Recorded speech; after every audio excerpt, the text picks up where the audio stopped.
चालक महोदय, साथियों, आज पेरियार अलई सिंह एवं पेरियार रामास्वामी नायकर की संयुक्त जयंती के अवसर पर यहाँ पर बैठे सभी अतिथियों का हार्दिक स्वागत करते हैं और सामने बैठे सभी श्रोताओं का हार्दिक अभिवादन करते हैं।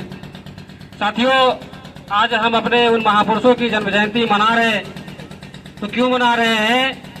क्योंकि साथियों, इन महापुरुषों ने हमारे लिए और हमारे आने वाली पीढ़ियों के लिए अपनी जिंदगी और जवानी लगाई, जिसकी वजह से आज हमें मान सम्मान और स्वाभिमान अगर जो मिल रहा है तो साथियों इन्हीं महापुरुषों की बदौलत मिल रहा है।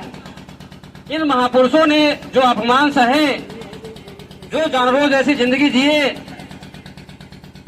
उन लोगों ने ये विचार विमर्श किया कि अगर हम आने वाली पीढ़ियों के लिए संघर्ष नहीं करते हैं तो इस देश के जो ब्राह्मण, जो 3% के लोग हैं, कि उन्हीं के द्वारा हम अधिकार वंचित किए हुए लोग हैं। तो हमारे महापुरुषों ने उनके लोगों से और उनकी व्यवस्थाओं से संघर्ष किया और उनकी व्यवस्थाओं से संघर्ष करके हमें वो हक अधिकार दिया, जिन हक अधिकारों का प्रयोग करके आज हम उस लायक हुए। आज हम बोलने के लायक हैं, आप लोग सुनने के भी लायक हैं। तो साथियों, इसमें सबसे ज्यादा बड़ा योगदान हमारे उन महापुरुषों का है।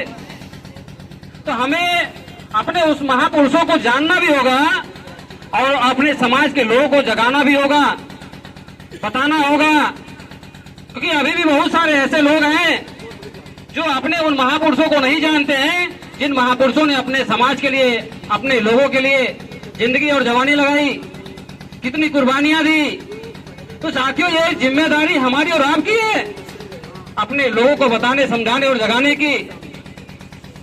दूसरी बात साथियों ये है, क्योंकि मैं विद्यार्थी हूं, आज हमें ये जानकारी हुई तो समाज में इस तरह के जो जागृति चल रहे हैं, जो जागृतियां हो रही हैं, ऐसी जागृतियों में हमें अपने समाज के विद्यार्थी युवाओं को लाने की जरूरत है।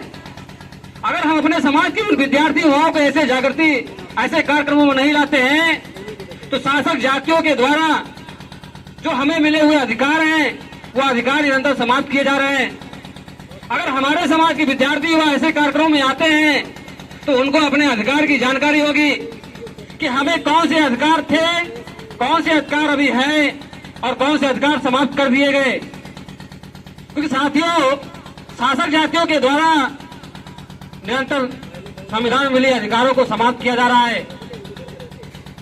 तो अगर अपने उन अधिकारों की जानकारी नहीं होगी तो अपने उन अधिकारों की लड़ाई नहीं लड़ सकते। इस वजह से आप सभी को यह पहल करनी चाहिए कि ऐसे सामाजिक आयोजनों में अपने समाज के उन विद्यार्थी युवाओं को लाना चाहिए, भेजना चाहिए।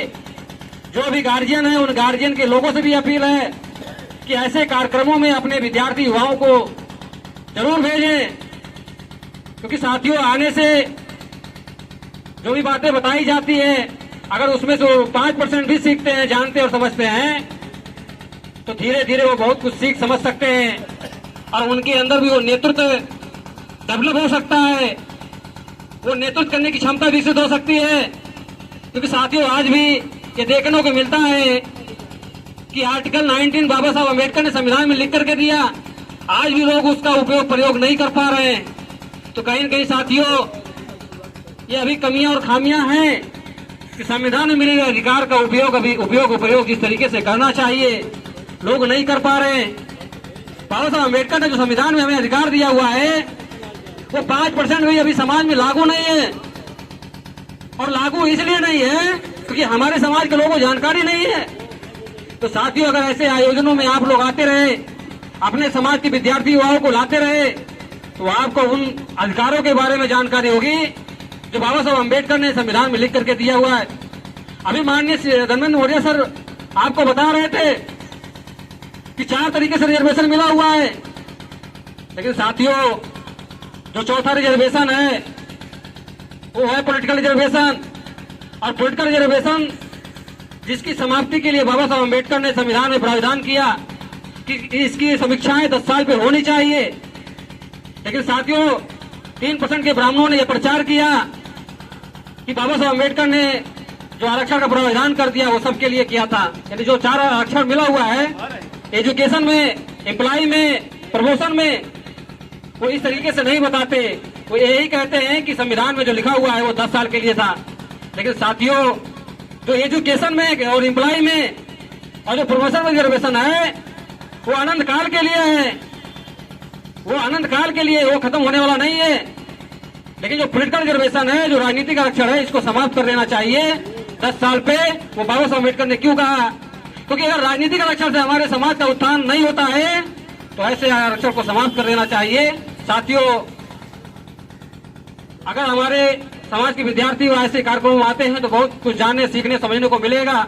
और साथियों, 6 अक्टूबर को भारतीय विद्यार्थी मोर्चा के द्वारा, राष्ट्रीय क्रिया बल मोर्चा के द्वारा, तमाम ऐसे सामाजिक संगठनों के द्वारा 6 अक्टूबर 2025 को दिल्ली के जंतर मंतर पर राष्ट्रव्यापी विशाल धरना प्रदर्शन का आयोजन हुआ है। आप सभी श्रोताओं और वक्ताओं से ये अपील करते हैं कि आप अपना समय, कीमती समय ऐसे आंदोलनों में लगाएंगे और अपने साथ में बड़ी तादाद में लोगों को उस आंदोलन में ले जाने का प्रयास करेंगे। साथियों, मैं इतनी सी बात कहकर अपनी बात समाप्त करता हूं। एक बार पुनः उन लोगों का हार्दिक अभिवादन करते हैं जिन लोगों ने यहाँ अपना कीमती समय दिया, आप लोगों ने मुझे सुना। इसके लिए आप सभी साथियों का आभार, धन्यवाद। जय भीम, जय भारत, जय वनवासी।